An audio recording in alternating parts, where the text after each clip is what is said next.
Happy Friday, LREA members. This is your president, Teresa Knapp Gordon, here with your fireside chat this week. And um, I'm here today to hopefully alleviate some of your fears and help you understand where we are at this moment in all of this craziness that it has suddenly surrounded us. So, first of all, what happened? So last week, the state board met to make a decision, to issue a decision on the Little Rock School District, and I attended the meeting along with many community members.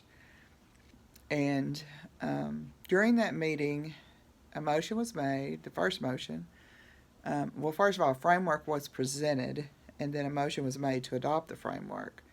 And the framework split our school district into three separate parts or tiers, and it was based on school achievement, student achievement. And so the tier one schools would be the schools that are A, B, or C schools mainly. Um, and those schools would be under the authority of a locally elected school board with limited decision making authority. And that means that those schools would be governed by a non-member school board elected, but that the state board would retain some of the authority for conducting business of the district. Um, the tier two schools would be the schools that are currently slated to be reconfigured under the community blueprint model, and those schools would also be under the school board, but they would also have state oversight and support, because some of those schools have been F schools and or D schools. And so the tier 3 schools would be the F schools, and those schools would be under an outside entity, which we all take to mean charter schools, charter operators coming in to operate those schools. So basically, it divides our district into three parts, which is not what anybody said they wanted at all of the community meetings. Um, every community meeting, hundreds of people said over and over and over to keep the district whole, return to local authority or local school board that is elected. And so obviously this plan is not what anybody wanted. And so the state board said that it's a framework and the plan will be fleshed out later. And this is just the beginning. And nobody in the room was happy. Well, I won't say nobody. There were probably two people in the room that were happy with it. So then the next motion they took was to direct Johnny Key to withdraw the recognition of the LREA when the current contract expires, which is October 31st, 2019. And there was a lot of yelling, and they ended up allowing for public comment before they took a vote on it. And the public comment, every one of the comments was against the motion. Everybody defended LREA and our educators, and they were even told that if they did this, that there most certainly would be a strike on Monday, and there would be no school. Now, nobody talked to me about that before they said it, but it's interesting to me that that was the first conclusion they jumped to. So they ended up tabling the vote, and they tabled it until the October meeting, which is scheduled for October 10th or 11th. They meet both days. We don't know which day it will be on the agenda. Most likely it'll be on the 10th. We won't know that until the 1st of October when they issue the agenda. So then they took a third motion, and the third motion was to direct Commissioner Key to negotiate with a third party to come in and conduct personnel policy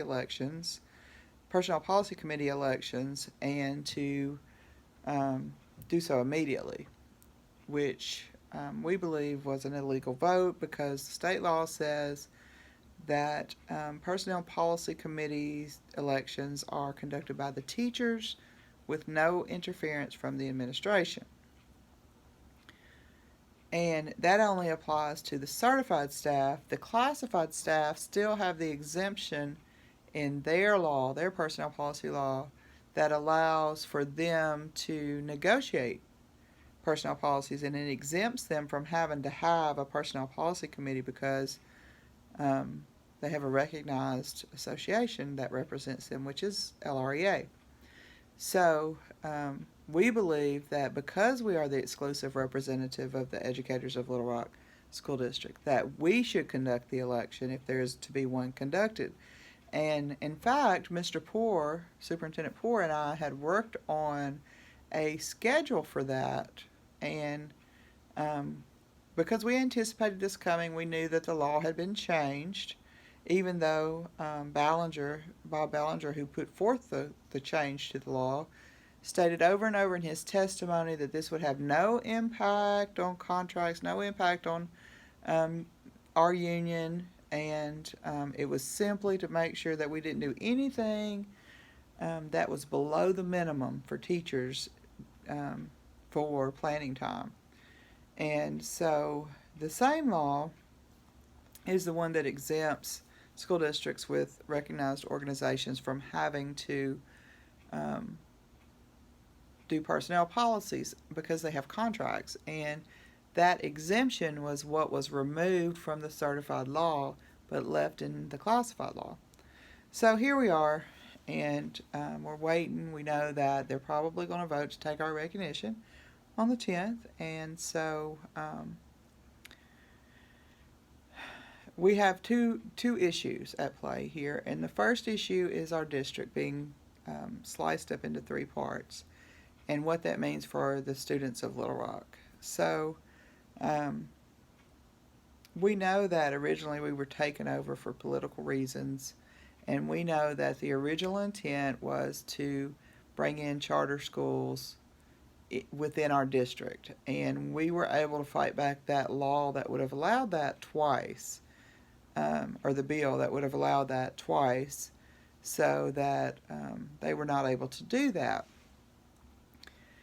And so now, under the distress law, the academic distress, they're trying to do it a different way, and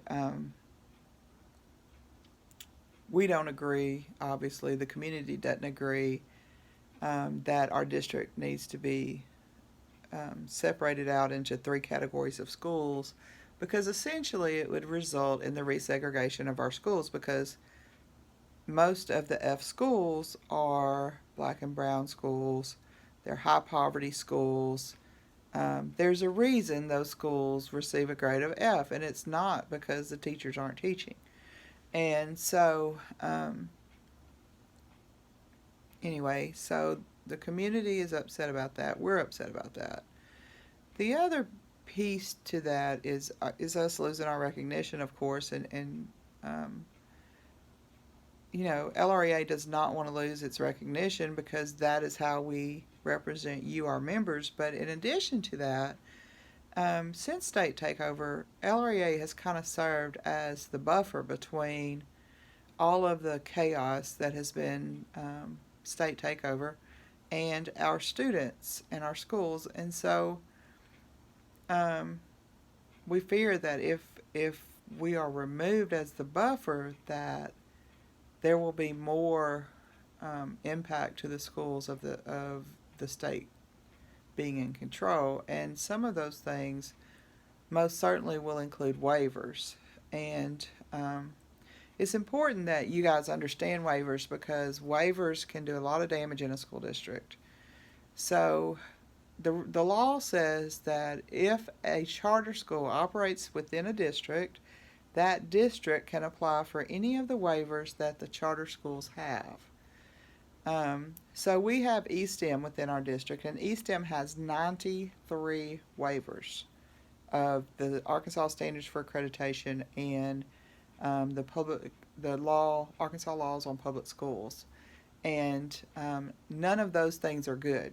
So they have waivers on things like having to pay teachers a minimum salary, um, having to have certified teachers, having to provide art, music, PE, and employ those professionals that teach those classes, having a library media specialist who is certified, minimum planning time requirements, duty requirements, hours of the day that you can work requirements, number of days that you can work, additional days, and um, without compensation. And they have so many waivers. And, if you want to read through those waivers, if you're one of those people that likes to research that, all you have to do is go to the state website, which is arkansased.gov, and search.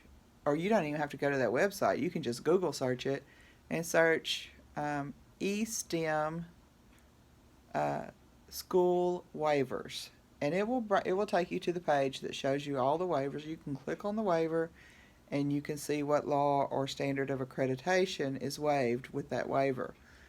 So I say all that to say this: can you imagine working in a school district where you have no breaks?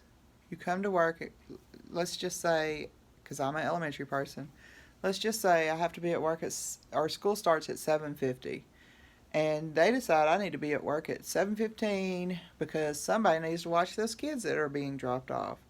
So I have to be at work at 7:15, and they decide that our students aren't achieving like they should, so we probably need to work more hours with them to get them up to speed. So I have to work until 5 o'clock with students. And then at 5 o'clock, I have to meet with my PLC for an hour. So from 5 to 6, I have to meet with my PLCs, and then I have to keep my cell phone on until 10 o'clock in case any of my students or their parents need to contact me for assistance with homework, or to explain something that happened with Jimmy today, or whatever. And so I had no planning time today. I had to eat lunch with my students, and I had to work from 7:15 to 5 o'clock, and now I have to stay an extra hour for a PLC with my colleagues because we had no planning time today or any day. And tomorrow I get to do it all over again. I don't have any pullouts. I'm with my kids from 7:15 to 5 p.m. every day. I eat lunch with them, all of that, and I don't get paid for the extra hour I have to stay at school. And now my principal just told me that I have to come on Saturday for a PD from 8 o'clock in the morning until 5 o'clock in the afternoon, and I will not be paid for it. So it's just been a great day all around working in my school with the waivers. So I want you to think about and put it into perspective. I'm hearing lots of complaints and concerns and issues with the new literacy program. And it's not necessarily that teachers don't like the program. It's the way that the program was rolled out to us, with little training, little professional development. Some of the components you don't have enough of. Some of the components are not there, and so we have people who are, trying to figure all of this out, 3 different pieces, by themselves, basically. And so think about trying to do that with no planning time, with no time away from your kids. By 5 o'clock in the afternoon, you are exhausted, and you just want to go home and be with your own children, but you can't because you have to stay till 6 o'clock for a PLC to talk about stuff that you don't want to talk about because you need to go figure out what you need to do with this literacy program and the copies you need to make and what you need for tomorrow and all of that. So I want you to understand that even though this sounds crazy and it sounds surreal, it is a real possibility. Public schools all over this state have applied for the waivers that charter schools in their districts have, and I have no doubt that Little Rock will do the same. Waivers are applied for by district, not by schools, so if Little Rock applies for it, it's going to be applied district wide, not just to the F schools, not just to the D schools. It's going to be applied district wide, which means everybody will be operating under those waivers if you're even operating at all, because if they waive the minimum teacher salary requirements, they're probably also going to waive the requirement that you be certified, which means that you could be working for $20,000 a year if you're working at all, and they can fill your spot with anybody that can pass a background check. So I just want you to be aware of the possibilities of that, and I know that this is getting long. So I say all of that to say this. I am your president, and I am your leader, and I am ready to lead us through whatever comes.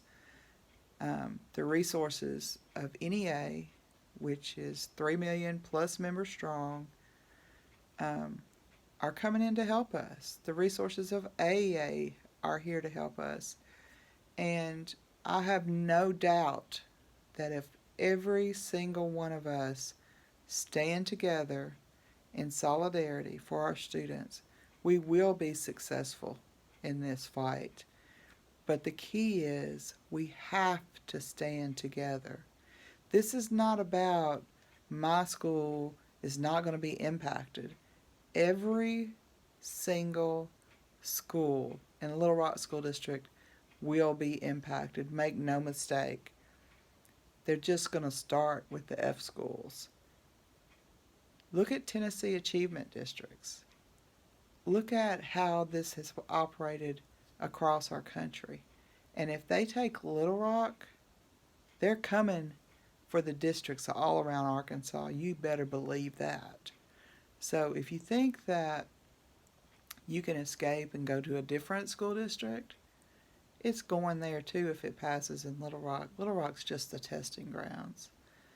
We have to stand and fight. We have to stand and fight not for our contract only, but for our students, and not only for the students of Little Rock, but for the students of Arkansas. We have got to stop this, and we have got to stop it now. You guys are going to go down in history as the ones who fought against the injustice of resegregating our schools, of the charter movement, and we are going to win this fight.